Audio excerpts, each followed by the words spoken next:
l'actualité en République démocratique du Congo est très abondante avec des faits de société, des faits politiques, mais aussi la situation des détenus politiques en République démocratique du Congo. La position du PPRD avant, pendant et après les élections, où va le parti de Joseph Kabila Kabange. J'avais reçu hier Alain Chamavou qui est passé aujourd'hui, qui demande la dissolution du Front commun pour le Congo et la création de nouvelles plateformes politiques au sein de laquelle Joseph Kabila devra réunir tous les jeunes, mais aussi les vieux qui sont restés fidèles. Question de redynamiser les combats après des élections chaotiques. Nous allons interroger aujourd'hui un membre du PPRD, parti cher à Joseph Kabila Kabange, parti dont le président Kabila est l'initiateur et président du parti. Nous allons l'écouter, l'interviewer pour que nous sachions la position du PPRD et où va ce parti politique qui a dirigé le pays pendant près de 2 décennies. Main tendue de Félix Antoine Tshisekedi Tshilombo. Félix Tshisekedi appelle le Congolais à travailler avec lui, notamment ceux qui n'ont pas participé aux élections, mais aussi ceux qui ont pris part aux élections de décembre 2023. Il a besoin de tout le monde pour travailler. Est-ce que Joseph Kabila Kabange, lui-même qui avait plus souvent fait cette politique de la main tendue, va-t-il prendre la main de son ancien allié, Félix Antoine Tshisekedi Tshilombo? Nous allons connaître la position du PPRD tout au long de cette émission. Guerre de positionnement à l'Union sacrée de la nation au lendemain des élections controversées. L'Union sacrée est devenue un serpent à plusieurs têtes. Vital Kamerhe, Loa Kaningini et ses collègues ont créé Pacte pour un Congo retrouvé avec plusieurs députés nationaux et provinciaux. Sam Alukonde Kienge, pour sa part, a créé un autre regroupement au sein de l'Union sacrée. Kabouya a consulté quelques membres du Présidium. Où va nous amener cette guerre de positionnement ou le partage de postes? Est-ce que Félix Tshisekedi a une coalition divisée, fragilisée avant même de commencer la gouvernance du pays? Tout ça tout au long de cette émission. Chéou Kitundu, un ancien muséiste devenu joséphiste, aujourd'hui Tshisekediste, dit qu'il n'a pas été mieux servi, bien qu'il a amené 3 sièges dans la famille politique de Joseph Kabila Kabange et il ne comprend pas. Il dit que c'est Joseph Kabila qui lui a tourné le dos. Le PPRD ne va pas manquer de réagir sur ce plateau. Polémique entre l'inspection générale des finances et le ministère de l'EPST, Tony Mwaba, comme un bon citoyen, un simple citoyen, est allé recadrer les agents de l'IGF qu'il a accusé de prendre des forces et l'argent d'un comptable. Il a même pris l'initiative d'amener ses agents devant le parquet, mais le parquet les a tous libérés pour faute de preuves. Jusqu'où ira cette confrontation entre Tony Mwaba et l'inspection générale des finances? Vous vous rappelez qu'il y a plus de 2-3 polémiques qui ont impliqué les 2 services de l'État. D'un côté le ministère, de l'autre côté l'inspection générale des finances. Nous allons effleurer la question tout au long de cette émission. L'invité de Patrick Lokala de ce jour, c'est Jean-Serge Tchiben. Jean-Serge Tchiben, beauté. Bonjour, très chers compatriotes, brillant journaliste, combattant de liberté, Patrick Lokala. Meilleure vœux et bonne année. Merci beaucoup. Parce que depuis le début de l'année, on ne s'est pas vu. Depuis plusieurs mois. Alors, je suis très content de te revoir. Très content de le plaisir revoir est partagé. toute la grande équipe. Ça fait longtemps qui nous accompagne. Vous étiez absent à la télé. Nous étions absents pour plusieurs raisons. Ouais. Je suis de l'école de Joseph Kabila. Très bien. Les silences nous appellent à rester silencieux quand nous n'avons pas de mots qui sont forts plus que les silences. Okay. C'était pour la bonne cause. Ah ben beaucoup de gens se sont inquiétés. Tchibé a-t-il quitté Joseph Kabila Kabange, fervent défenseur du kabylisme, surtout après le départ des Kassik. Mais bon, je leur disais toujours, il est avec Kabila, mais j'avais quand même du mal à convaincre. Vous êtes resté kabyliste malgré les silences. Hein? Je suis resté kabyliste, comme je vous ai dit au début, que je suis dans cette école. Je suis non seulement un disciple, mais je suis un acteur politique de la résistance et la résistance qui est dirigée par Joseph Kabila, je suis un cadre du PPRD. Le PPRD, comme je l'ai toujours dit, c'est les partis les mieux structurés, les mieux organisés de la République démocratique du Congo. Je ne peux pas quitter le PPRD pour aller adhérer en ce moment ici dans notre parti politique, parce que je ne vois pas les partis qui peut rivaliser jusque-là en République démocratique du Congo avec le PPRD. Je ne peux pas quitter Kabila, un leader visionnaire, un leader charismatique, un leader éclairé, un nationaliste né. Je ne peux pas quitter un tel leader pour aller suivre qui je ne sais pas. Alors voilà pourquoi je viens par votre invitation faire taire tous ces bruits pour dire aux Congolais que je suis un kabiliste. Je les resterai. Et je ne parlerai pas beaucoup, comme certains avaient fait des déclarations avant nous et qui sont aujourd'hui à l'Union Sacrée. Mais regardez-moi, suivez-moi dans les actes que je poserai. Ce sont des actes qui vont encore démontrer que nous pouvons, en République démocratique du Congo, rester fidèle, rester loyal, et mettre en valeur les notions de l'honnêteté, les notions de l'honneur, de la parole donnée, mettre en valeur toutes ces valeurs qui doivent caractériser nos hommes politiques en République démocratique du Congo. Très bien. Voilà pourquoi nous sommes là en tant que jeunes. Nous avons de l'avenir et nous devons prêcher par de bons exemples. Nous devons prêcher par de bonnes choses. Et aujourd'hui, je suis plus que fier. Quand je passe, quand je circule à Kinshasa, les gens me disent, nous sommes fiers de vous. Merci beaucoup, Jean-Serge Tchibin. Le PPRD se porte bien. Le PPRD se porte à merveille. Le PPRD se porte bien. Le PPRD se porte à merveille avec Joseph Kabila. Sans élu, sans député national, sans député provincial, sans sénateur, sans ministre, sans pouvoir. Merci beaucoup pour votre question. C'est un parti qui était habitué au pouvoir, un parti qui est né au pouvoir. Le PPRD est né pendant que Joseph Kabila avait déjà le pouvoir, qu'il a créé le PPRD. Il a grandi pendant que vous étiez toujours au pouvoir. Et aujourd'hui, ironie du sort, le PPRD se retrouve dans l'opposition, mais pas comme n'importe quelle opposition, sans député, sans sénateur, sans ministre, sans mandataire, sans rien, même pas une portion de pouvoir. Comment pouvez-vous dire aux Congolais que le PPRD se porte bien alors qu'il n'a même pas une portion du pouvoir? Il n'a même pas un député, même pas un seul. Comment peut-il bien se porter à ce moment-là? Très cher Patrick, merci pour la question. Le PPRD est un parti qui est né au pouvoir, vous avez raison. Mais le PPRD a traversé des étapes importantes comme parti politique. Nous sommes nés au pouvoir. À un moment, nous avons travaillé avec des alliés. Nous avons partagé le pouvoir avec nos alliés. Nous avons aussi passé cette étape. Nous avons coalisé avec un parti de l'opposition, qui est l'IDPS, et le bloc qui venait d'avoir le pouvoir dans notre pays. Nous avons coalisé. Nous avons aussi tenté cette expérience. Ça n'a pas marché. Nous sommes aujourd'hui dans la résistance. Dans la résistance parce que M. Tshisekedi s'était arrangé de rompre unilatéralement l'accord qui nous liait et de dissoudre notre coalition unilatéralement.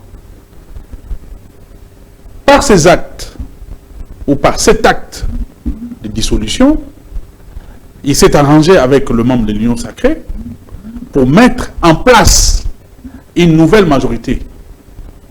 Une majorité qui devait l'accompagner ou qui l'accompagne jusqu'à aujourd'hui dans les violations permanentes des textes. Ce fut un coup d'État institutionnel, Patrick Local. Nous sommes aujourd'hui en dehors des institutions du fait d'un coup d'État institutionnel coup d'État qui a été orchestré par M. Félix Tshisekedi et le membre de l'Union sacrée. Nous étions en plein processus électoral. Nous, en tant que famille politique, fort de notre expérience en matière de gestion, et surtout pour avoir organisé 4 cycles électoraux. 4. Nous avons organisé 3 fois des élections et nous avons organisé un référendum. Ce qui fait 4 cycles électoraux. Fort de notre expérience, nous avons vu que les bases qui ont été jetées pour l'organisation des élections étaient des bases qui devaient nous amener à des élections chaotiques. Nous avions décrié la loi qui devait apaiser les compétiteurs, la loi qui devait apaiser l'opposition, la résistance, le pouvoir, les confessions religieuses dans la société civile. La loi qui devait donner des garanties pour bien compétir à ces élections, la loi a été une mauvaise loi, une loi taillée sur mesure. Les PPRD et l'FCC avaient dit non. Si vous voulez que nous puissions prendre part à ces élections, vous devez d'abord revoir la loi. Nous avions demandé une semi-consensuelle parce qu'il s'agit des élections d'une nation, pas des élections d'un parti politique, pas les élections d'un président d'un club à limiter. C'était des élections pour une nation. Et une grande nation comme la République démocratique du Congo, l'opposition, la résistance devait avoir les membres dans ces bureaux-là. On devait avoir la loi. On devait revoir même la composition de la plus haute cour, la Cour constitutionnelle. Nous avions aussi décrié l'organisation technique. Comment le secrétariat technique, la plaque tournante de la CENI, la plaque qui organise tout sur le plan fonctionnel, organisationnel, c'est cette structure-là qui fait fonctionner la CENI. Comment elle est organisée? Ou comment elle est organisée aujourd'hui? Nous avions décrit toutes ces choses-là. On ne nous avait pas écoutés. Fort de notre expérience, nous avions levé une option. Une option salvatrice de ne pas aller aux élections, de ne pas cautionner le forcing de M. Tshisekedi, de ne pas accompagner M. Tshisekedi dans ces élections, car toutes les fondations, toutes les bases qui ont été jetées étaient mauvaises. C'était des bases mauvaises qui devaient accompagner M. Félix Tshisekedi dans sa venue au président, dans sa victoire. Très bien. Nous avons pris courageusement cette option, et cette option de la chaise aujourd'hui une option salvatrice, une option réfléchie. Pourquoi? Nos frères de l'opposition, qui étaient avec nous, avec qui nous avions discuté plusieurs fois sur cette question, certains qui nous avaient quittés, aujourd'hui regrettent, malheureusement, pour avoir pris part à ces élections chaotiques, pour avoir accompagné Tshisekedi jusqu'à se faire élire, pour avoir donné les béquilles à Tshisekedi, afin d'organiser des élections le 20 décembre, des élections qui sont aujourd'hui décriées par tout le monde, des élections chaotiques, des élections aujourd'hui qui divisent les Congolais, les élections qui n'amènent pas la paix. Alors si les préalables du FCC étaient respectés, l'objectif était que nous puissions avoir des élections le 20 décembre, des élections inclusives, des élections transparentes, des élections apaisées et surtout des élections qui devaient consolider notre marche démocratique. Les élections étaient organisées, vous n'avez pas pris part. Nous avons aujourd'hui presque tous les animateurs des institutions, hormis le gouvernement. Déjà, les carottes sont cuites, le vin est tiré, il faut le boire. C'est quoi, finalement, la position actuelle du PPRD après les élections? Patrick Local, les carottes sont cuites, néanmoins, les Congolais étaient avertis. est tiré. Le vin est tiré, il faut le boire, nous acceptons, mais au moins, nous avions pris le temps d'informer, d'avertir les partenaires politiques, d'avertir la population congolaise que les élections telles que les choses sont faites par M. Kadima, nous aurons le 20 décembre des élections chaotiques. Pourquoi? Je vais vous donner des exemples. Et ces exemples ont prouvé une fois de plus que nous avions raison. À la veille des élections, nous devions avoir la cartographie électorale. Kadima avait refusé de mettre à la disposition de la population et des challengers politiques la cartographie électorale. C'était pour des raisons que je vais vous donner. Kadima a organisé une élection de 1 milliard de dollars, mais avec une carte d'électeur non sécurisée. Les codes qui devaient relier, qui devaient sécuriser les écrits sur la carte, la photo dans le fichier électoral, cette code QR n'a jamais marché. La carte d'électeur était une mauvaise carte d'électeur avec une mauvaise qualité qui ne permettait pas aux Congolais d'avoir des élections démocratiques et transparentes. Nous avions décrié à la veille des élections, Kadima et son bureau ont lancé la fameuse opération de duplicata. Alors que cette opération en réalité n'était pas l'opération pour délivrer des duplicata, c'était une opération pour enrôler les nouveaux électeurs à la veille des élections. Et ils savaient pourquoi il fallait enrôler toutes ces personnes-là. Nous avions décrié que nous ne pouvions pas aller aux élections avec un fichier corrompu, où il y avait des doublons, un fichier qui n'était pas sécurisé, où la carte d'électeur, au niveau de la photo, au niveau des écrits et au niveau des éléments qui devaient constituer un fichier fiable, on ne pouvait pas sécuriser cette carte d'électeur-là. C'est-à-dire qu'on ne pouvait pas sécuriser le voix des Congolais. Tout est fait, ou tout était fait à dessein, pour un seul objectif, faire élire Félix Antoine Tshisekedi. La dernière carte pour Kadima, il fallait installer la gratuité électorale.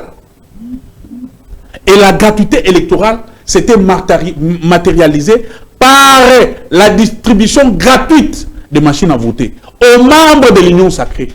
C'est une opération qui avait pris 3 mois. Kadima était déjà en train de distribuer des machines à voter aux membres de sa famille politique. Ce qui a fait que le 20 décembre, nous avions des machines dans des cabinets, nous avions des machines dans des hôtels, nous avions des machines dans des salons. Les gens votaient le candidat Félix Antoine Tshisekedi. Et Kadima a violé la loi électorale, la constitution, même les jours des élections. C'est pour la première fois en République démocratique du Congo et en Afrique, peut-être dans le monde, où nous avons des élections qui ont fait 1 semaine. 6 à 7 jours.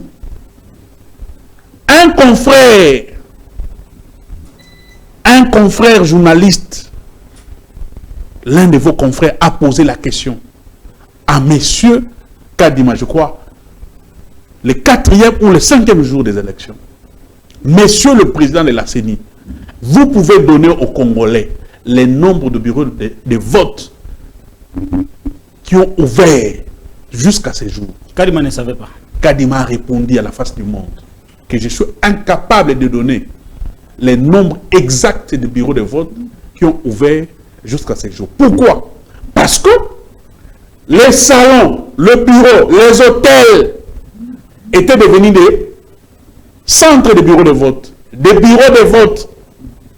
Parce que le voix des doublons, le voix des enrôlés pendant l'opération entre guillemets de délivrance des duplicata, toutes ces personnes devaient être casées dans un fichier en dehors du vrai fichier électoral. Et ce sont ces voix-là qu'on a donné à Félix Antoine Tshisekedi. Et la dernière carte, c'était la désorganisation de la CENI ou l'incapacité de la CENI les jours des élections de sécuriser, d'organiser les choses clairement, parce que n'ayant pas la cartographie électorale, les listes de personnes qui devaient voter, qui devaient être affichées devant le bureau, n'étaient pas faites. C'est-à-dire, les gens étaient dans une situation d'incompréhension. On arrivait le matin devant le bureau de vote, il n'y a pas votre nom, on vous demande d'aller dans un centre X, vous arrivez là-bas, on vous dit, il faut aller dans un centre Y, au finish, quelqu'un va passer 3 heures, 4 heures, attendre pour chercher son bureau où il devait voter, il ne trouve pas le bureau, les gens sont rentrés, et les taux de participation à ces élections est un taux faible quand vous prenez le nombre d'enrôlés, qui était, je crois, 40 millions, 45 millions. 45 millions. 17 seulement mais se sont il n'y a déplacés. que 17 millions. Et en réalité, Et Félix a obtenu 13 millions. et en réalité, quand vous prenez les vrais nombres de votants, nous sommes à peu près 9 ou à 10 millions. Les autres nombres là, les autres voix qu'on a ajoutées à Félix Tshisekedi, c'était Sont venus de bureaux fictifs. sont venus des bureaux fictifs, Très bien. sont venus des doublons, Merci. sont venus de ceux-là qui avaient voté dans les chambres, Très bien. dans les hôtels et dans les bureaux. Très bien. Donc, Ah. quant à toutes ces choses, Ah. notre position en tant que famille politique, Ah. en tant que parti politique, reste la même. Laquelle? Cette position reste inchangée. Hmm. Nous continuons dans la résistance parce que, Non, par rapport aux élections. On sait que vous êtes dans la résistance. oui, par rapport aux élections, Hmm. nous disons que toutes les institutions qui vont Découler de ce découler processus ou électoral. qui seront mises en place Après les élections. après les élections chaotiques du 20 décembre, ce sont des institutions que nous déclarons illégitimes, Illégitime. que nous n'allons pas reconnaître. Très bien. Et les auteurs ou les animateurs Hmm. de ces institutions, ce sont des animateurs que nous allons déclarer illégitimes aussi, que nous n'allons pas reconnaître. Nous allons continuer dans la résistance parce que il faut résister face à un groupe d'individus qui ont pris le pouvoir par la force, par les coups d'État institutionnels, et qui gèrent aujourd'hui par défi. Il faut résister face à la gabegie financière, il faut résister face à la délinquance économique qui s'installe, il faut résister face à un régime dictatorial qui veut semer la peur, la psychose, Très bien. qui arrête, qui enlève, qui viole en permanence les lois de la République. Très bien, Jean-Serge Tchibin. Certains diront que vous n'êtes pas assez crédible, à vous, en tant qu'acteur politique. Mais la famille politique de Joseph Kabila, selon certaines personnes, n'est pas assez crédible pour porter ces discours. Pourquoi? Parce que ces personnes estiment que pendant votre règne également, vous avez organisé des processus qui ont toujours été contestés et que les contestateurs d'hier avaient les mêmes discours. Mais cela ne vous avait jamais empêché de gouverner la République. N'êtes-vous pas tombé dans cette même réalité de contester l'élection, contester ceux qui dirigent les institutions, mais tout de même, cela continue à gérer comme le faisait Joseph Kabila Kabange à l'époque. Merci beaucoup. À l'époque où les gens contestaient, souvent, plusieurs personnes n'avaient pas de preuves tangibles et palpables. Vous avez des preuves? Nous avons des preuves. Ok, ça devient intéressant. Et les preuves sont là. Les preuves sont d'ailleurs dans l'union sacrée. À l'Union sacrée? À l'union sacrée. Je cite un monsieur, Noël Boutakile.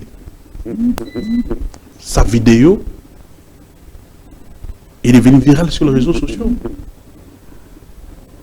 Il a été interrogé par vos confrères. Il avait en main des colis. Des colis. Des colis. Lesquels? Il dit ceci.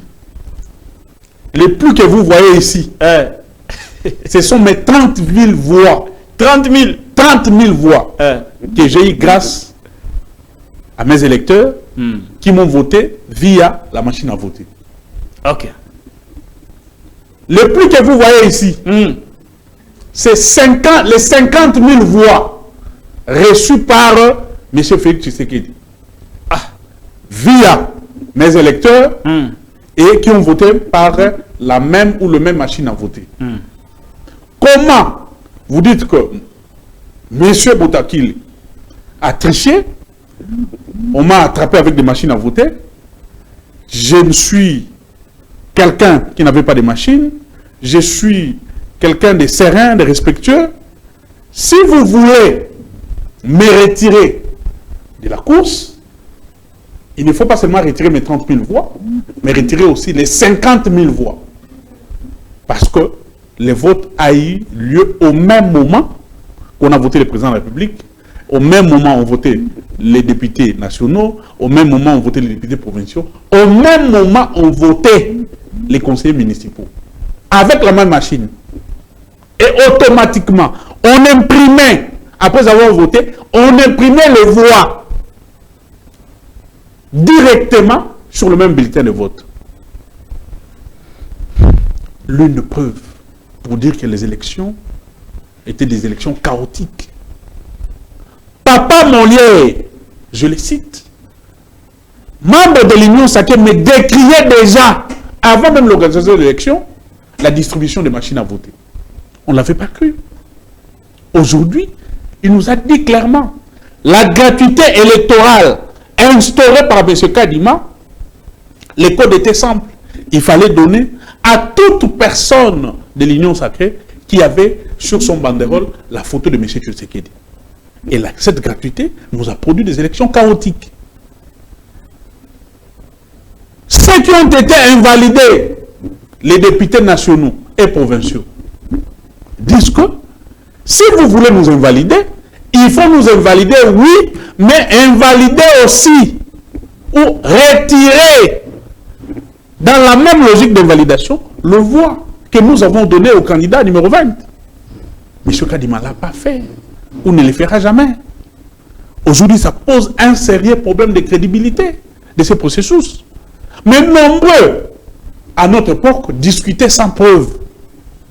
Nombreux, à notre époque, parlaient pour faire voir à la communauté internationale qu'en République démocratique du Congo, on a organisé des élections chaotiques sans preuve. Mais aujourd'hui, les preuves sont là.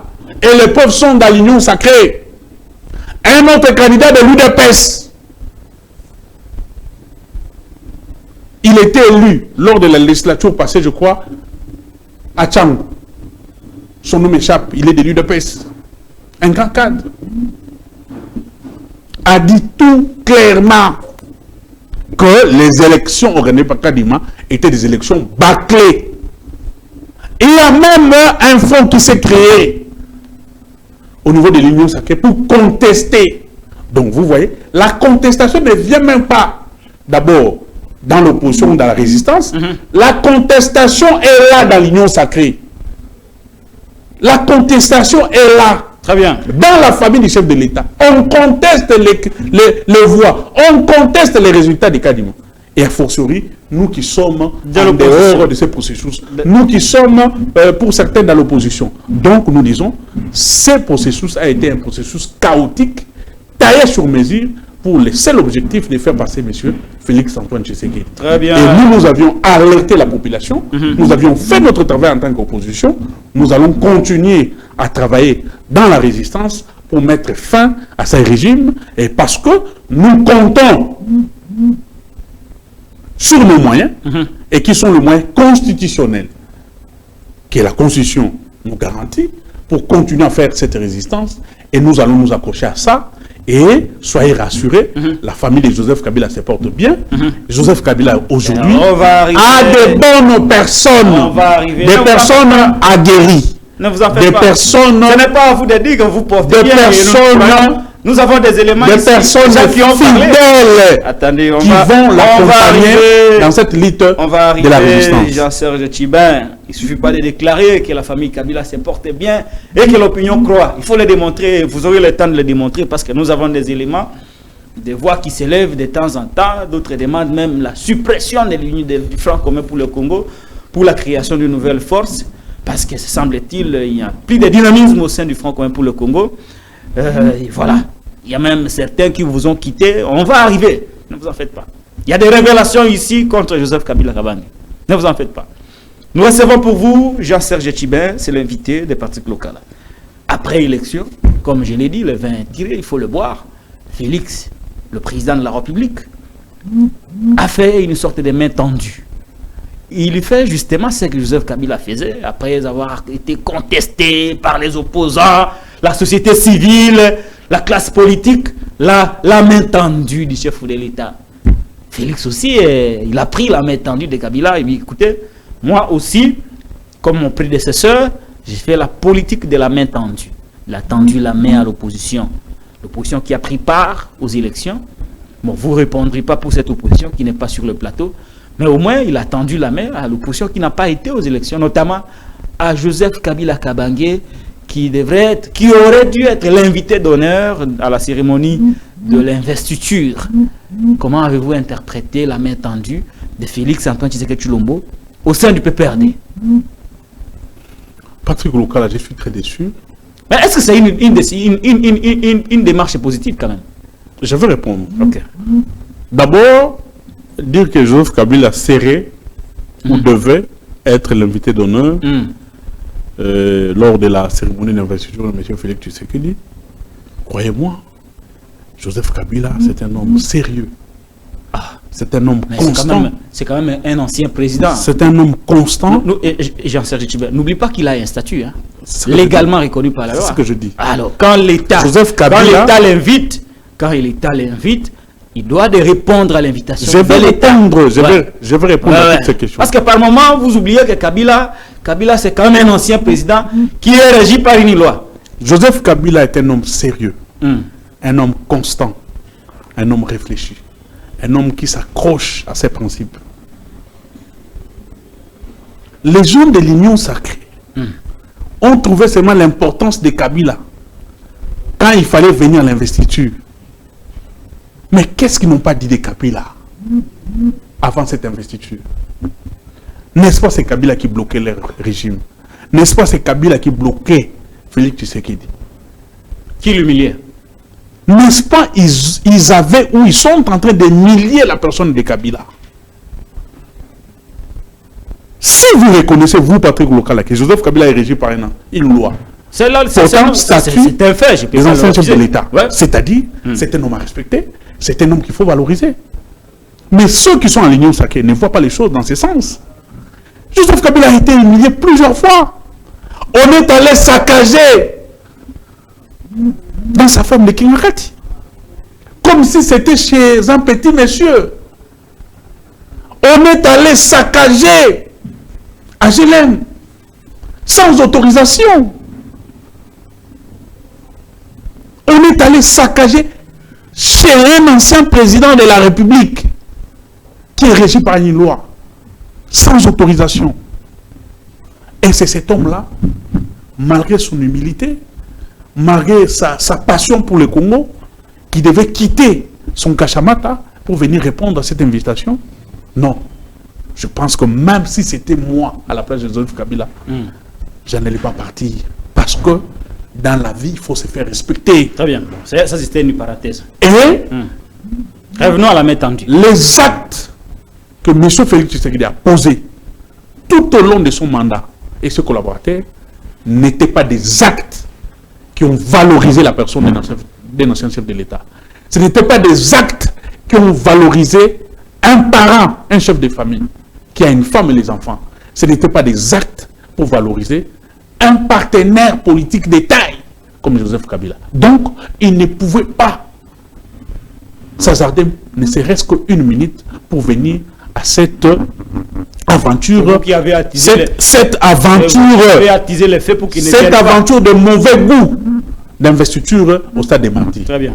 Alors, la fameuse main tendue. La main tendue du chef de l'État. Patrick Goloka, est-ce que vous avez vu cette main? Est-ce que cette main était réellement, ou elle est réellement tendue? Il lui fait comme Joseph Kabila. Non, non. La main tendue ou la fameuse main tendue doit se palper dans les actes. Quelqu'un vous dit non, venez, on a... La main tendue doit se palper dans les actes. Concrètement, qu'est-ce que les actes palpables. Comme quoi? Des actions concrètes. La décrispation de la vie politique. Dans notre pays aujourd'hui, la démocratie est en train d'être asphyxiée par M. Félix Tshisekedi. On enlève les journalistes. Combien de journalistes se sont jetés en prison? Stani en prison à cause de leurs opinions. Votre brillant confrère, Stanislas Boujakira, apprécié même par la presse internationale, est en prison. Il n'y a pas seulement Stanis. Il y a Steve Wemby qui est en exil. Il y a Perol Ouara qui est en exil du fait de ces régimes. Combien de hommes politiques sont en exil aujourd'hui du fait de ces régimes? Combien sont jetés en prison? Ah oui. Nous saluons Mike Mukibai. Salomon Escadela. Salomon Escadela. Nous saluons Nestor Kipalamoun. Récemment, on venait d'enlever Papi Pungu, un des cadres du parti. Papi Pungu. Avec un autre cadre. Ils sont à deux. Enlevés à Kasumbalesa. Acheminés à Lubumbashi. Nous aurions appris qu'ils sont en Kinshasa. Mais où? On ne sait pas. Ah, alors que les détentions... Alors que, au début du mandat de Félix Tshisekedi, il nous avait promis qu'il n'y aura plus de trous noirs. Il n'y aura plus de cachots secrets de l'année. Si les gens sont interpellés, si les personnes sont interpellées, ces personnes seront détenues dans des cachots qui sont connus et ces personnes seront déférées devant les juges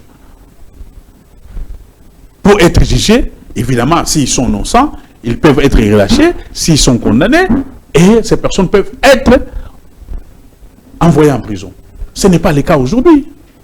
Les hommes politiques sont traqués, les hommes politiques sont enlevés, les journalistes sont traqués à cause de leurs opinions, et vous parlez de la fameuse main tendue. Donc, vous parlez de la main tendue. Pour vous, c'est une farce, c'est la main tendue? C'est une farce, et ça sera une farce du siècle. Qui va encore faire confiance aux paroles de Félix Tshisekedi? Katumbi Moïse a été roulé. Katumbi qui avait donné des béquilles à Félix Tshisekedi pour la création de l'Union sacrée a été payé à monnaie de singe. Fayulu qui avait accepté de crédibiliser ce processus électoral, lui qui a sacrifié ou qui avait sacrifié toute sa famille politique, qui n'avait pas de carte. Katumbi avait accepté d'être candidat, même si il était élu. Katumbi allait être sans député national, sans député provincial. Fayulu, sans député provincial, sans député national. Fayulu a été payé à monnaie de singe. Qui va encore faire foi au propos de Félix Antoine Tshisekedi dans ces pays? Qui est ce partenaire sérieux qui peut encore cohabiter ou co-gérer avec M. Félix Antoine Tshisekedi, à part ceux-là qui sont dans l'Union sacrée? Donc, nous disons, cette main tendue, nous ne la voyons pas. Et au cas où elle apparaissait, elle doit apparaître par les actes. Cette main doit apparaître par des actes concrets. La décrispation de la vie politique, les conditions pour permettre à la résistance et l'opposition de travailler conformément, parce qu'il y a aussi une loi qui régit l'opposition politique. Cette loi est bafouée aujourd'hui. Les activités politiques des résistants, des opposants sont bafouées. Les marches sont interdites quand il s'agit de l'opposition de la résistance. Mais quand il s'agit de l'Union sacrée ou de l'IDPS, on donne les stades. On donne les stades. Très bien. Il n'y a pas de travaux de rénovation. La police accompagne la majorité à faire des activités. Très bien. Et vous voulez parler de la main tendue? Alors, est-ce que réellement la main tendue de Tshisekedi n'est pas une farce du siècle? C'est une question. Pour avoir quelques appâts dans l'opposition afin de crédibiliser ces procédures électorales chaotiques. Très bien. Ça, c'est une question fondamentale que vous posez. Et s'il s'est déplacé vers les opposants, il s'est déplacé vers Joseph Kabila, Katumbi, Fayulu et les restes, à ce moment-là, ce ne serait pas un très bon départ pour la matérialisation de sa main tendue? Tout est possible en politique. Hein. Est-ce que Kabila va les recevoir? Est-ce que Katumbi va les recevoir? Est-ce que Fayulu va les recevoir? Est-ce que ce n'est pas aussi la haine des opposants qui fait que le chef de l'État est en difficulté de matérialiser sa fameuse main tendue?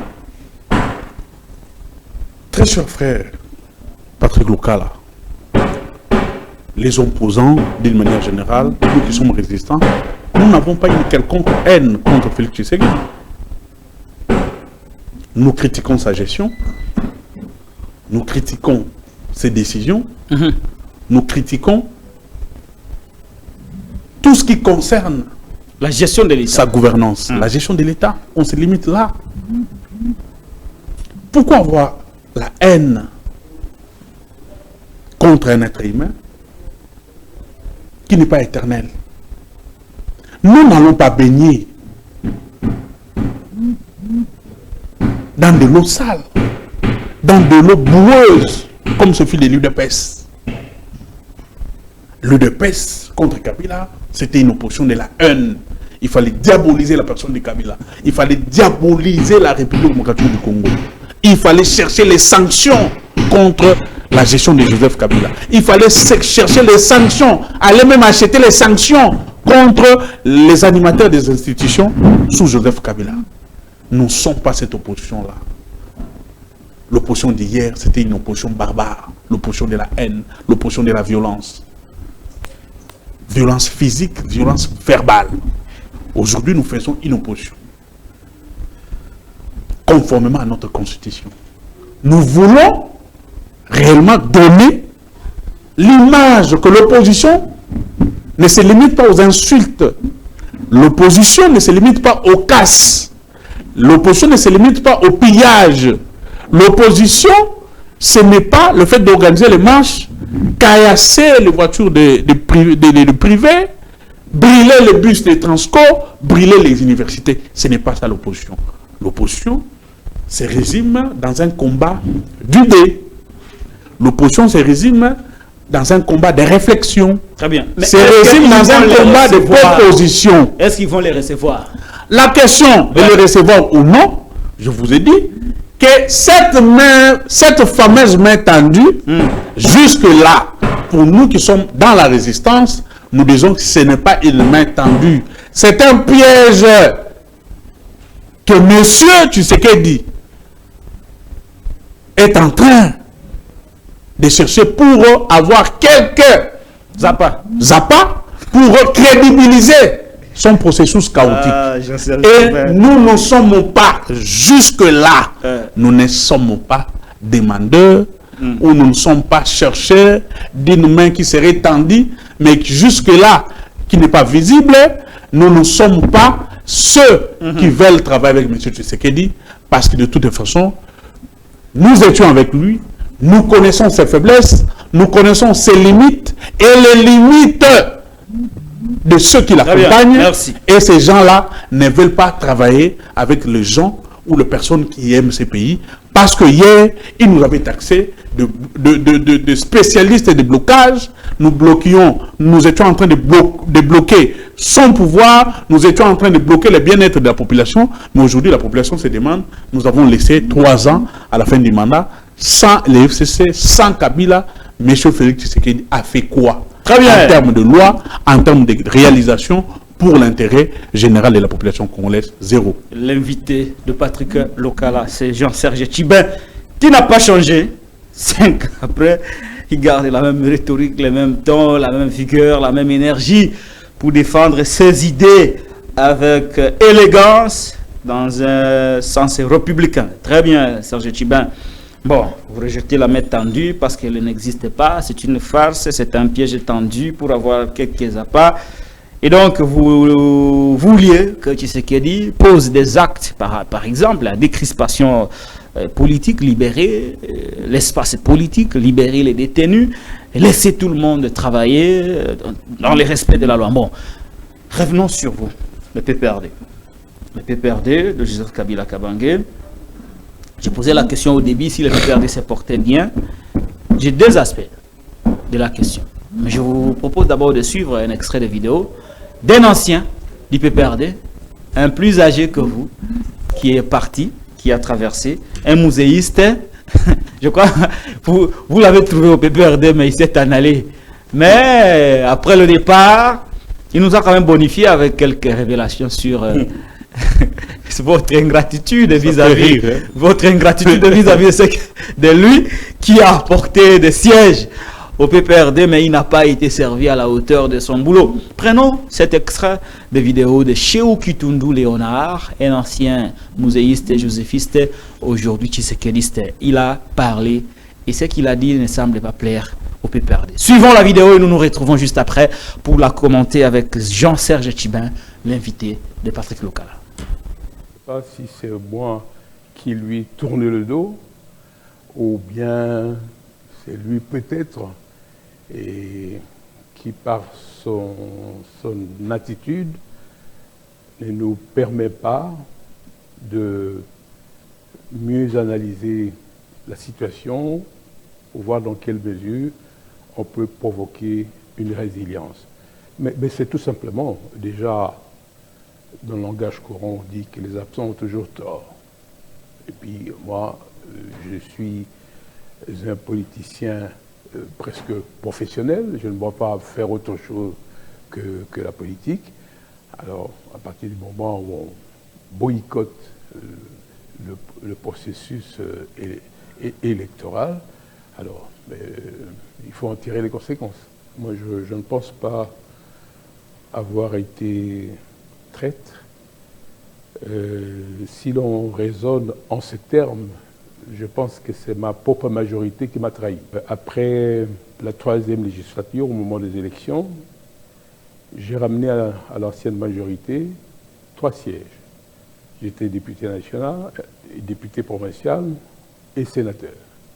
Mais enfin, quand on gouverne le pays, il y a une répartition des responsabilités en fonction du poids de chaque acteur politique. Mais j'ai l'impression que j'étais mis à l'écart. Donc c'est pour cette raison, effectivement, que j'ai décidé de prendre une certaine distance. Qui a trahi qui? Est-ce que c'est Joseph Kabila qui a trahi Cheo Kitundu? Est-ce que c'est Cheo Kitundu qui a trahi Joseph Kabila Kabange?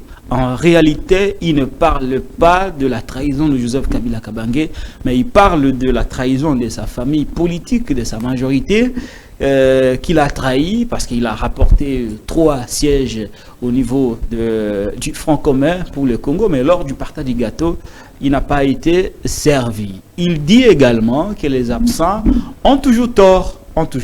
Il s'adressait à la famille de Joseph Kabila Kabange qui a boycotté les élections et que l'attitude de Joseph Kabila n'est pas bonne. Cela ne favorise pas la résilience. Visiblement, Cheo Kitundu était très mal à l'aise vers la fin de sa carrière dans la famille politique de Joseph Kabila Kabange. En résumé, Jean-Serge Tchibin, c'est ça la pensée de Cheo Kitundu. Comment réagissez-vous? Je suis en train de... Ça vous a choqué, hein? De pleurer intérieurement. Ça vous a choqué? Ça me choque. Pourquoi ça vous choquerait? En même temps, je suis très déçu. Choqué et déçu. Je donne raison à une femme. Qui? Une femme d'exception. Quelle femme? Une brave femme. C'est qui? Très distinguée, Maman Olive Lembe. Ah, Maman Olive Lembe vient faire quoi dans cette histoire? Maman Olive nous avait dit une fois que beaucoup étaient autour de son mari. Parce que il était chef de l'État. Parce que... C'est ce que maman avait dit? Oui. Qu'après le pouvoir, nombreux partiront. Parce que ces hommes politiques-là n'étaient pas en réalité des vrais compagnons. Illustration directe. Ces hommes politiques n'étaient pas des vrais compagnons. Illustration vidéo de son mari. Et aujourd'hui, nous vivons le cas. Ils sont nombreux. Ça ne vaut même pas la peine de les citer. Mais nous disons à M. Cheo Kitundu, avec tout le respect que nous lui devons, quand il dit qu'il n'a pas été bien traité. 3 sièges. Mais nous voulons rappeler à M. Cheo Kitundu, et nous voulons dire à l'opinion qui nous suit, M. Cheo Kitundu a été plusieurs fois ministre, directeur des cabinets. Il a été une fois nommé vice-premier ministre, ministre des Affaires étrangères. Sur la liste du PPRD. Il avait quel poids politique? À l'époque, il n'était même pas député. Hein. Il avait quel poids politique? Soyons réfléchis, soyons reconnaissants. Alors, après 2018, Il a été le député provincial, député national et sénateur. Donc, pour M. Cheikhou Kitundu, il sortait du gouvernement. Ouais. Il sortait fraîchement du gouvernement. Pour lui, c'est un éternel ministre. Il devait rester au gouvernement. C'est un monsieur égocentrique, égoïste, qui ne voulait pas penser ou qui ne pensait pas à la jeunesse. Pour lui, il devait mourir au ministre, au gouvernement. C'est quelle réflexion? C'est quelle réflexion? Quand il dit qu'il n'a pas été traité, il n'a pas été traité comme il se doit, nous disons que M. Cheikhou Kitundu devait être reconnaissant vis-à-vis de Joseph Kabila, vis-à-vis du PPRD. Il a créé un parti politique. Je crois que vous qui êtes sur ce plateau, Patrick Lokola, vous ne connaissez même pas les noms du parti de Cheikhou Kitundu. Cheikhou Kitundu devait nous dire qu'il a créé un parti politique. Combien de voix a-t-il donné à Félix Tshisekedi? Combien de sièges a-t-il apporté dans l'Union sacrée? Il devait nous dire son poids politique aujourd'hui. Son véritable poids politique aujourd'hui, il devait dire aux Congolais, en lieu et place de s'accrocher au siège qu'il avait ramené au PPRD. Le PPRD lui avait tout donné. Il fut directeur de cabinet du chef de l'État, VPM aux affaires étrangères, ministre plusieurs fois. Joseph Kabila n'a pas de dette vis-à-vis de Cheikhou Kitundu. Kabila avait tout donné à ces vagabonds politiques qui quittent de parti en parti, qui sont aujourd'hui à l'Union sacrée. Très bien. Premier aspect, balayé. Deuxième aspect. Deuxième aspect. Les absents ont toujours tort. À partir du moment où vous boycottez le processus, toutes les conséquences devraient être tirées. Nous ne sommes pas sur cette liste des absents.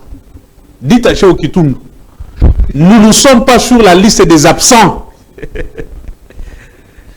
Nous étions partie prenante à ce processus. Nous avions donné nos préalables. Ces préalables n'ont jamais été respectés. Nous avons levé l'option de ne pas prendre part à ces processus chaotiques. Parce que l'issue était déjà connue. Les vainqueurs de ces élections étaient déjà connus en avance. Nous ne sommes pas sur la liste des absents. Nous sommes dans la résistance parce que ce pouvoir nous avait fait un coup d'État institutionnel pour installer une nouvelle majorité en pleine législature et nous n'allons pas tolérer que M. Tshisekedi et son régime continuent à marcher sur les lois de la République, continuent à marcher sur la Constitution, marcher sur les institutions de la République, continuer à marcher sur le plaque-band des Congolais, sur les intérêts des Congolais. Dernier aspect de l'intervention de Cheikh. L'attitude de Joseph Kabila Kabange. Les derniers aspects. Ne provoque pas la résilience, ne permet pas un climat d'échange pour les villes. Les derniers aspects que je vais dire à M. Oché. Beaucoup de gens, c'est vous qui parlez, Serge Tchibé, beaucoup de gens se plaignent du silence de Joseph Kabila Kabange. Bitakura, par exemple, ne l'a salué que 2 fois. Il n'a jamais eu l'occasion de discuter avec Félix Tshisekedi. Monsieur, avec Fachi Beton, nous disons capable de l'embrasser comme ça. Nous disons une fois de plus. Est-ce que beaucoup de gens n'ont pas quitté Joseph Kabila aussi nous disons, à cause du silence éternel? Nous disons une fois de plus à M. Cheikhou Kitundu. M. Cheikhou Kitundu, ne cherchez pas à justifier votre vagabondage politique sur le dos de Joseph Kabila. Kabila, vous avez tout donné. Il vous a donné la notoriété. Il vous a donné les postes. Il vous avait tout donné. En retour, vous avez ce que vous avez fait pour payer Kabila monnaie de singe. Kabila n'a pas vos dettes. Reposez-vous tranquillement. De toute façon, vous n'avez plus ce poids politique que le PPRD vous avait donné aujourd'hui. Vous n'avez plus ce poids politique. Alors nous vous souhaitons bonne retraite politique anticipée. De toute façon, vous êtes devenu un produit politique impropre à la consommation. Qui va consommer encore dans ces pays les discours de Géo Kitoun? Non, mais la problématique qu'il soulève peut quand même être Je dis, qui va encore consommer les discours de Géo Kitoun dans ces pays? Qui va encore avaler ou écouter les discours de la mère Mende? Qui va encore écouter les discours d'Évariste Bochab dans ces pays? Qui va encore écouter les discours de Charles Okoto, l'homme de 13 ordonnances ministérielles sous Joseph Kabila? 13 ordonnances ministérielles. Et vous verrez un beau matin un monsieur comme Léonard, monsieur Charles Okoto dire que je n'ai pas été bien traité. L'homme qui a eu plus de 13 ordonnances présidentielles. Revenons sur les dernières. Donc, le silence. Le silence. Il dit que l'attitude ne favorise pas les dialogues. Je vais chuter. Bitakwira a soulevé ça. Attendez, Serge Chiba, il dit ministre, il n'a salué Kabila que 2 fois. Je vais chuter. Donc, mais il a actuellement la possibilité même d'aller embrasser Fachi Beton. Donc, je vais chuter pour dire ceci. Kabila, je vais répondre à cette question. Occasionné beaucoup de débats. Je vais répondre.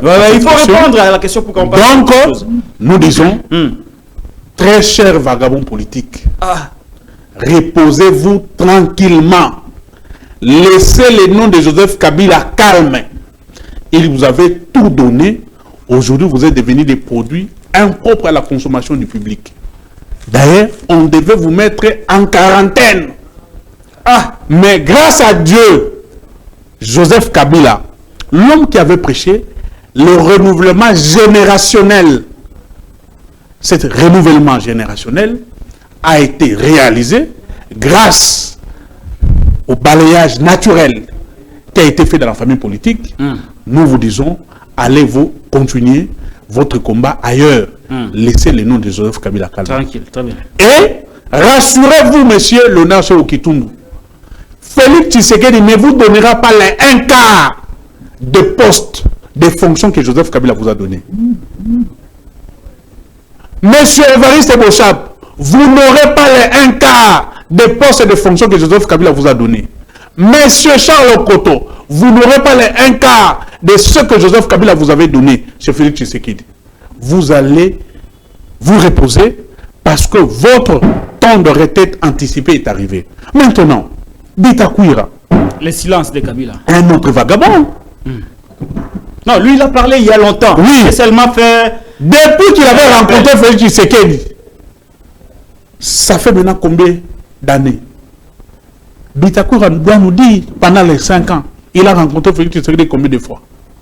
Au début de la création de l'Union sacrée. Il a embrassé comme ça. Oui, c'était l'affection cachée. Il fallait montrer les amadoués, les cajoler. Il fallait les caresser au sens du poil. Venez, vous êtes à moi, je suis à vous. Pour faire la majorité, la nouvelle majorité présidentielle. Aujourd'hui, Bitakwira est où? Il a eu combien de fonctions, combien de postes ministériels? Quelle est la fonction que Bitakwira occupe aujourd'hui? Donc, cette question pour un homme politique, d'abord, ce n'est pas une question. Le silence. Ce n'est pas une question. Le silence. Ce n'est pas une question qui tient la route. C'est plus de 2 personnes qui se plaignent. Toutes ces personnes, Bitakwira, en tant que ministre, pouvait voir le chef de l'État et voyez Joseph Kabila. Si alors, on devait s'accrocher à cette logique de Bitakwira, que lui, en tant que ministre, a pris un membre de la famille du FCC, 6 fois, il n'avait que Kabila 2 fois. Bon, nous autres, à l'époque, les Jimmy Kiteng et les autres, le Patrick Kang et les autres, nous avons vu Joseph Kabila pendant notre règne de 18 ans combien de fois?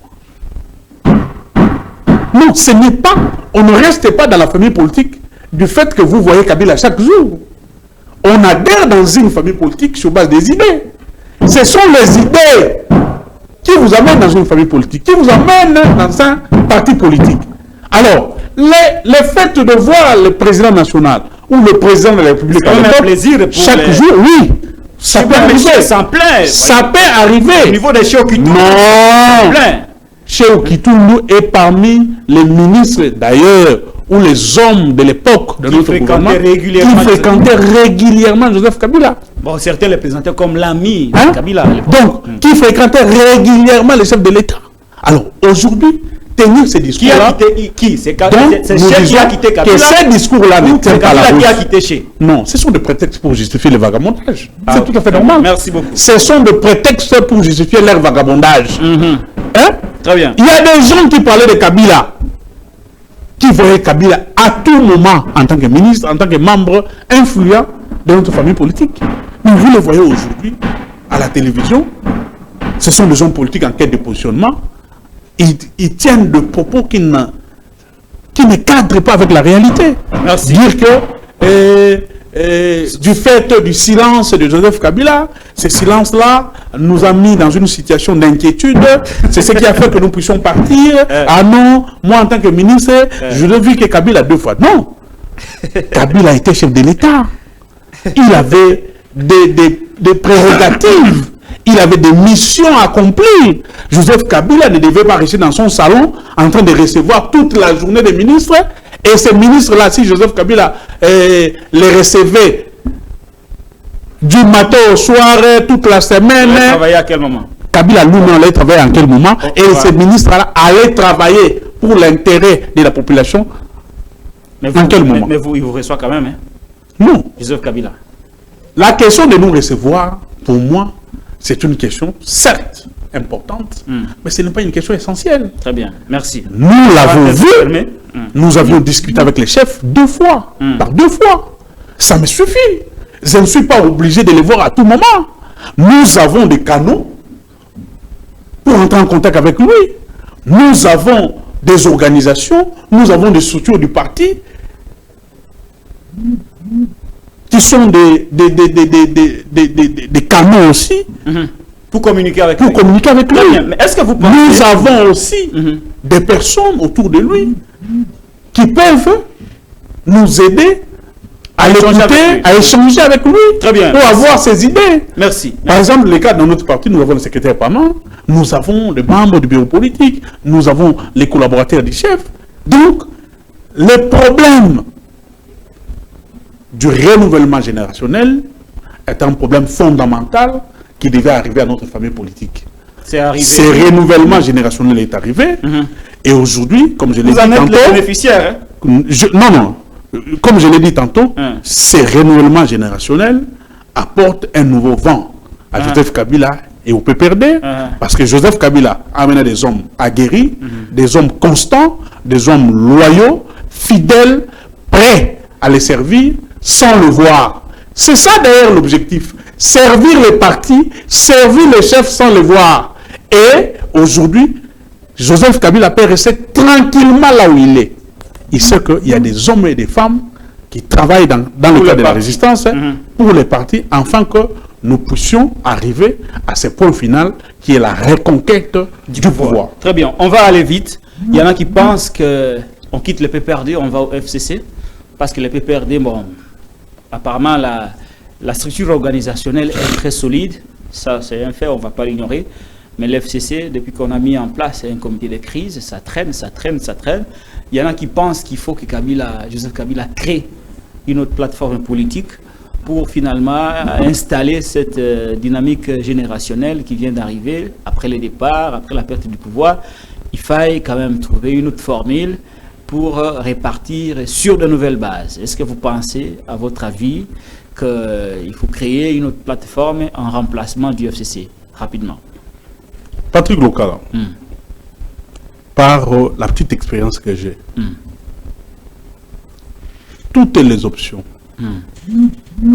qui ont été levées par le président national, même quand nous étions au pouvoir, au début, ces options n'ont jamais été captées ou bien captées, des fois par ses collaborateurs, bien digérées, des fois par le militant et des fois par la population.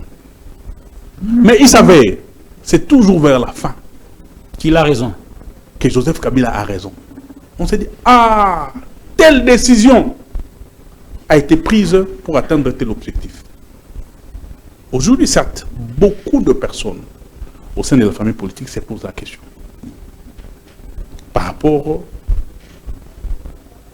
à l'aspect structurel et fonctionnel du FCC, plateforme qui nous regroupe, plateforme qui donne une vision générale de ce que nous devions faire en tant que famille politique.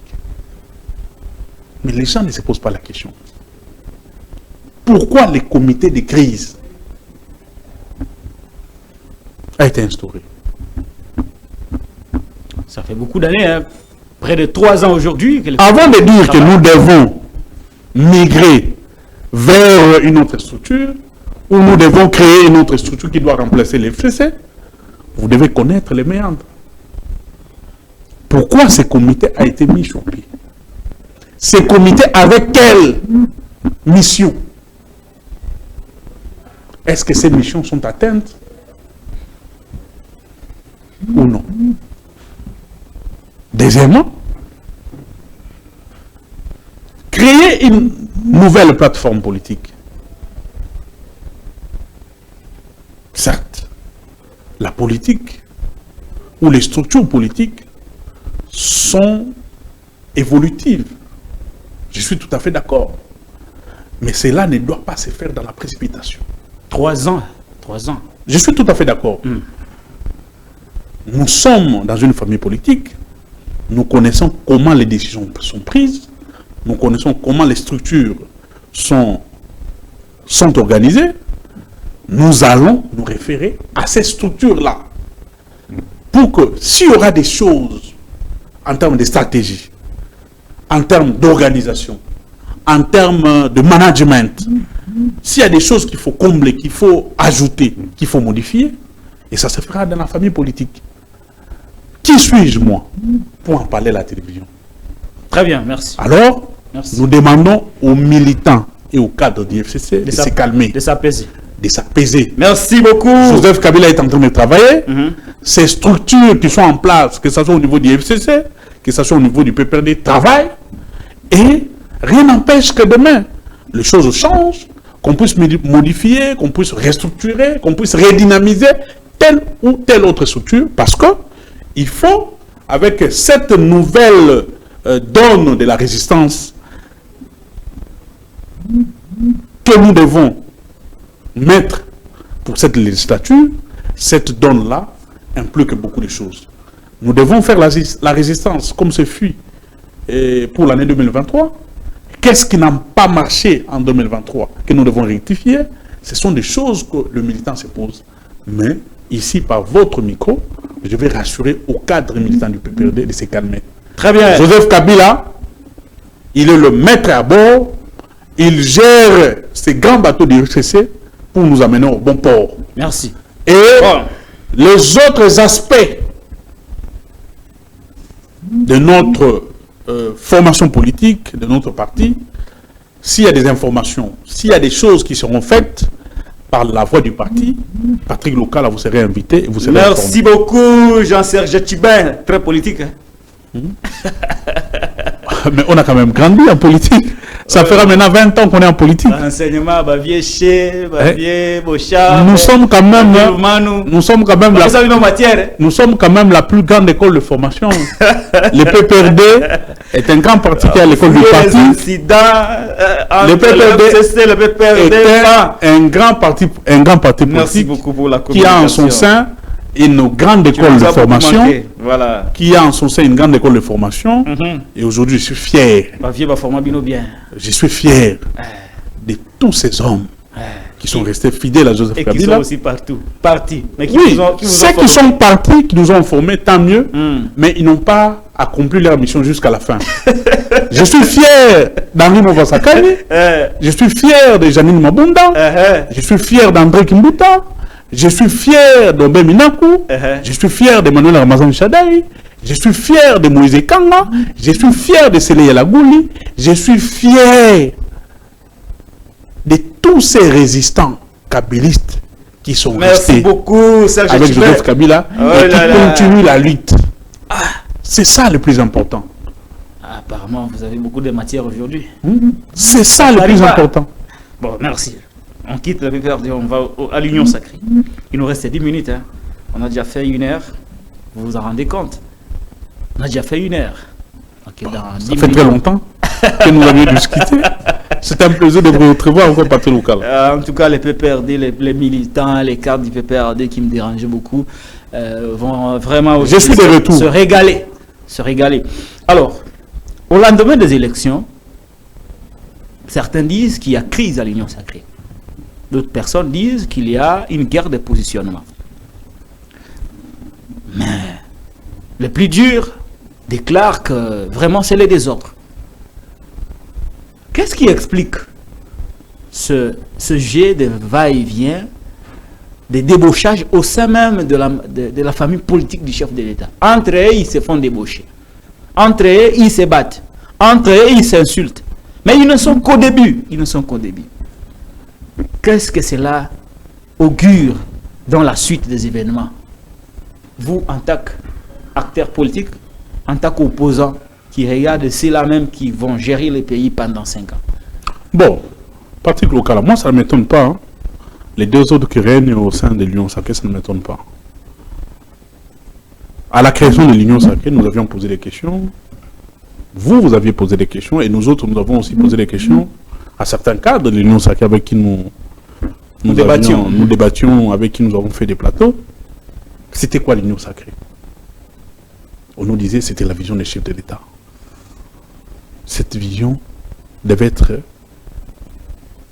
matérialisée sur un document. Cette vision devait être partagée.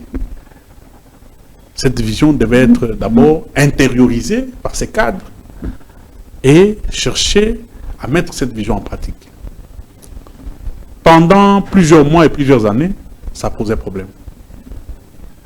Deuxièmement, si les gens ne sont pas unis autour d'une vision, c'est-à-dire ils sont unis autour de postes. Et quand on est unis autour de postes, c'est tout à fait normal que les gens se battent d'abord pour leurs intérêts personnels. La désorganisation de l'Union Sacrée est faite à dessein par Félix Tshisekedi lui-même, qui trop embrasse, qui trop embrasse mal étreint, comme les Français disent. Ouais. Qui trop embrasse mal étreint. Félix Tshisekedi est arrivé avec ce souci de mettre tout le monde dans les bateaux.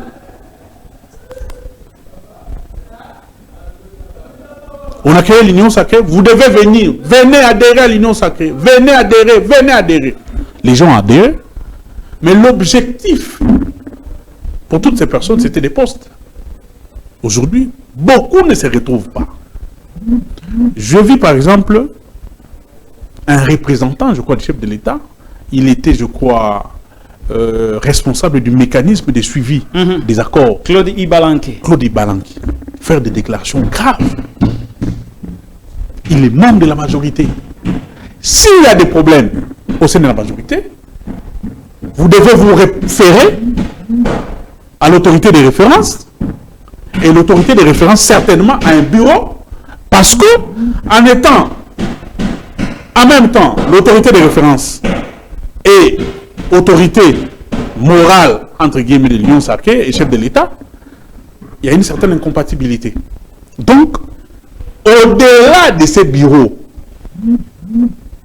ou à cette commission, c'est pas conférence des présidents, on devait avoir un vrai bureau pour la coordination de cette fameuse Union Sacrée. Chose qui n'a jamais été faite. Et voilà, aujourd'hui, la réalité nous rattrape en face. Comment ça va se passer? Ils vont s'entretuer jusqu'à la fin.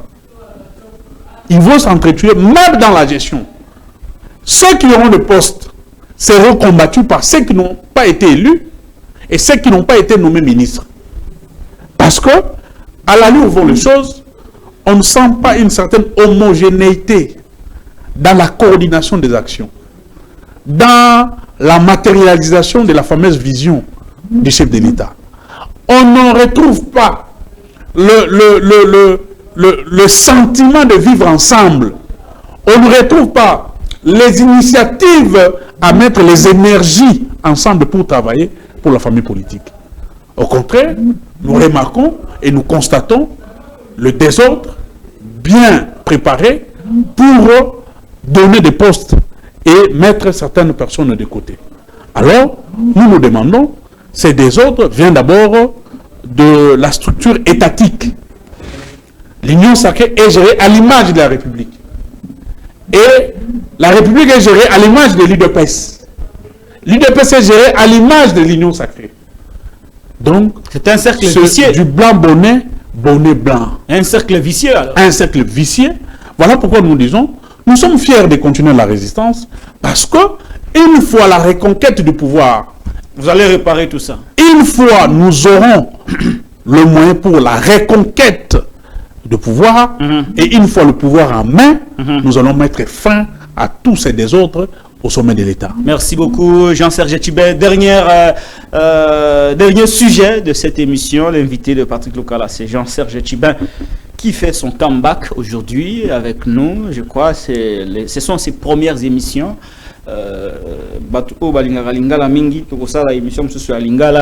Je crois au début de la semaine prochaine, parce que Tanguaye Boye, tout le monde a besoin de le suivre. Et puis voilà, oui, qui Congo, Chiluba, n'a pas si accéder dans l'émission na Lingala, surtout pour la première émission comme ça. On permet à tout le monde d'accéder, surtout que les Français, ils ont parlé ici gagnons. Mais on va finir avec Jean-Serge Tchibin. On est vraiment à la fin. Il y a une grosse polémique, guéguerre entre l'IGF et le ministère de l'EPST. Vous avez suivi ce qui s'est passé. Tony Mwaba, qui a filmé les inspecteurs de finances, qui l'a accusé de brutaliser un comptable du ministère de l'EPST. Et ce comptable n'a pas parlé, mais les inspecteurs ont été conduits devant le parquet les a libérés. Et finalement, c'est la énième affaire qui oppose l'IGF au ministère de l'EPST. Un petit mot pour qu'on finisse cette émission, Jean-Serge Tchibin. Comme je disais tantôt pour l'Union sacrée, c'est une gestion catastrophique, désastreuse de l'image de la République. Nous pensons qu'un homme d'État, les dossiers de l'État devaient être gérés proprement. Mais malheureusement, aujourd'hui, avec M. Félix Tshisekedi et ses fidèles de l'Union sacrée, ils ont de l'appétit maintenant à étaler les dossiers de l'État dans les réseaux sociaux. Tout est dans les réseaux sociaux. Au plus haut sommet de l'État jusqu'en bas. Et nous pensons que la République est par terre.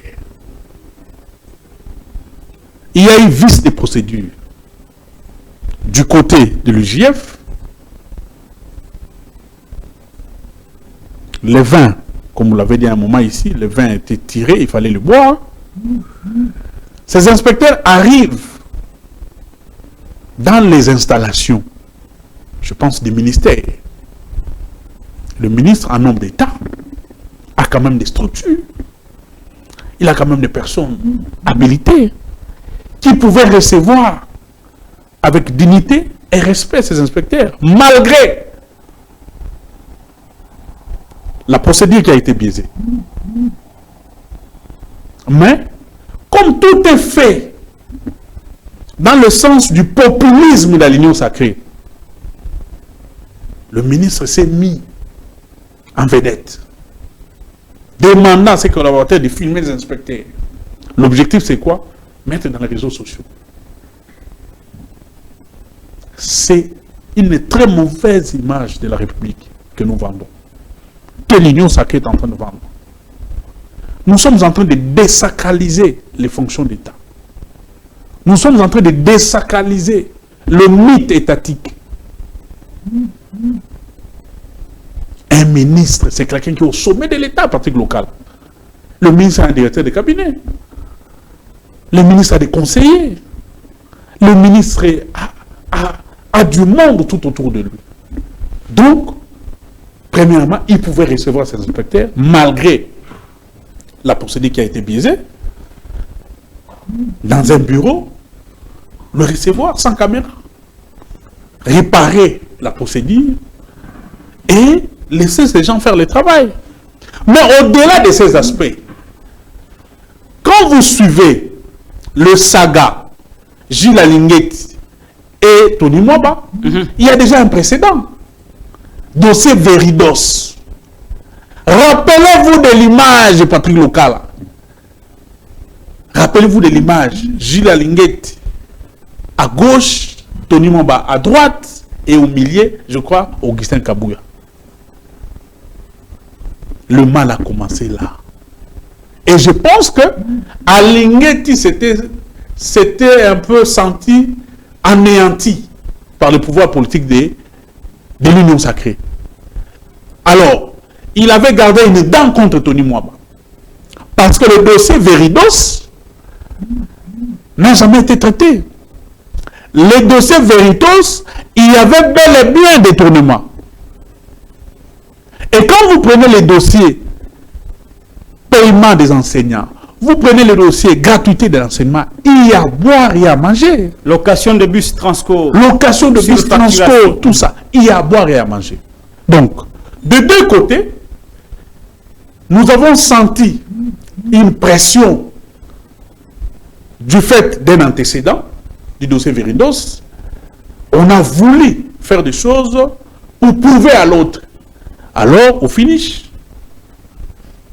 la saleté de la maison, le problème qu'on devait gérer dans la maison, ces problèmes sont sortis sur la place publique pour ternir le match de l'État. Qu'est-ce qui doit se faire maintenant? Je pense qu'il faut maintenant régulariser la procédure et laisser ces inspecteurs faire leur travail. J'ai toujours dit à M. Alinguet, le travail qu'il fait, pour certains, c'est un travail noble. Pour les autres, c'est un travail dans lequel il met beaucoup du populisme. Alors qu'il y avait un travail de fond qu'il fallait faire. Je pense même que l'arrivée des inspecteurs dans des établissements publics, dans des entreprises publiques et tout ça, dans des structures étatiques, devait être de choses normales, simplistes, qui ne devaient pas réveiller l'opinion. On n'a pas besoin de faire des ordres de mission et les balancer dans les réseaux sociaux. Que tel groupe des inspecteurs iront dans telle entreprise ou dans tel établissement public pour faire... On n'a pas besoin de ça. Les Congolais attendent, au contraire, les résultats de ces enquêteurs ou de ces inspecteurs dans telle ou autre entreprise ou établissement public. Ce sont ces résultats-là.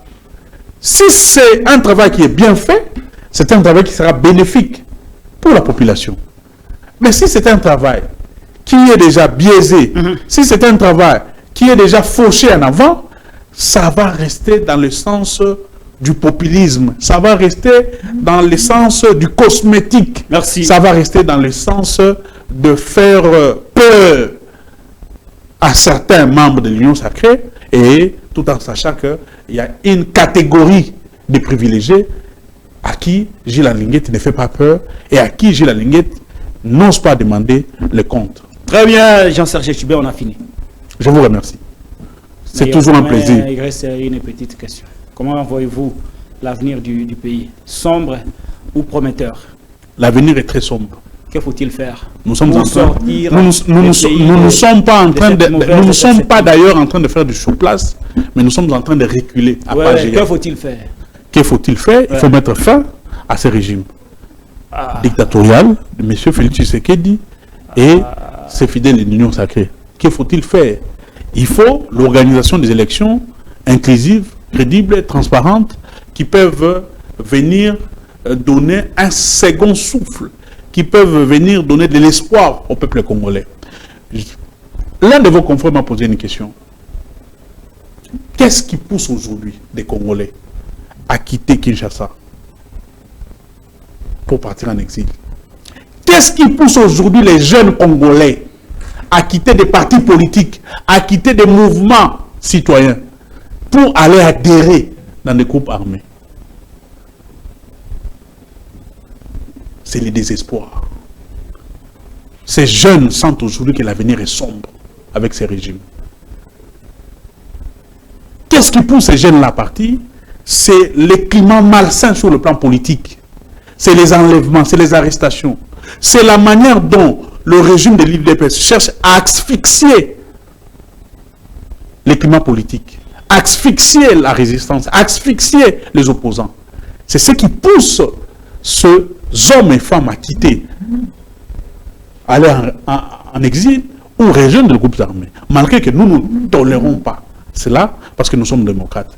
Mais que fait le gouvernement? Que fait Félix Antoine Tshisekedi pour décourager ceux qui ont ces idées, pour décourager celles qui veulent partir ou ceux qui sont déjà partis pour revenir à la raison? Rien n'est fait. Alors qu'on devait avoir des initiatives de paix. On devait avoir des vraies initiatives qui devaient faire revenir à la raison nos compatriotes, les fils et filles du pays qui veulent ou qui se sont déjà lancés dans de telles aventures. Rien n'est fait. Et pour terminer, partir du cas pour aujourd'hui, regarde le silence de Félix Tshisekedi de son gouvernement face à ce que nous vivons aujourd'hui. Est-ce que vous savez que vers au Sud Kivu, au niveau des îles Zidjoui, il y a des embarcations de fortune qui ont causé des morts là-bas à cause du naufrage. Beaucoup de morts. Sur les lacs Kivu. Sur les lacs Kivu, je crois. Ici, au niveau de Maïndombe, il y a un naufrage à cause des embarcations de fortune. Quand vous prenez la grande province de l'Équateur, cette grande province aujourd'hui est inondée. Les inondations ont frappé toutes les provinces de la grande Équateur. Aucune réponse du gouvernement. Ici à Kinshasa, une partie de la ville de Kinshasa est sous les eaux. Allez à Limete, Kingaboua, Cité du Fleuve, allez vers Pakadjouma et le reste, c'est sous les eaux. Une partie de la commune de Barumbu ici, vous prenez la route ici de Flambeau pour aller vers Bon Marché, on ne peut plus passer. Une partie de la commune de Kinshasa était sous les eaux. Aucune réponse du gouvernement. Aucune réponse, aucun communiqué. Merci. Pour condamner, pour dénoncer. Aucune initiative pour encourager, merci pour soutenir ces sinistrés à Kinshasa comme ailleurs. Mais les gens se battent à l'Union sacrée pour le poste. Les gens se battent à l'Union sacrée pour se faire élire député. Et j'ai même suivi un avocat pour terminer qui dit nous partons à la Cour constitutionnelle non seulement pour protéger les voix de l'Union sacrée, mais pour aussi récupérer ceux de l'Union sacrée qui sont à l'extérieur qui n'ont pas été élus. Je termine l'émission par là. Il n'y a que 10 minutes. Jean-Serge Chibin, est-ce que l'émission a été bonne ou pas? C'est à vous d'apprécier, parce que notre invité a tout donné. Tout ce qu'il a gardé pendant tout ce moment de silence, il vient de le donner ici. Ici, ce qui est resté, vous allez certainement le voir revenir la semaine prochaine pour d'autres actualités avec d'autres commentaires. Entre-temps, je vous invite à vous abonner à la Télé News, chaîne de la Liberté. Émission réalisée par Derek Loukeba, je suis Patrick Loukala. On se retrouve à très très vite.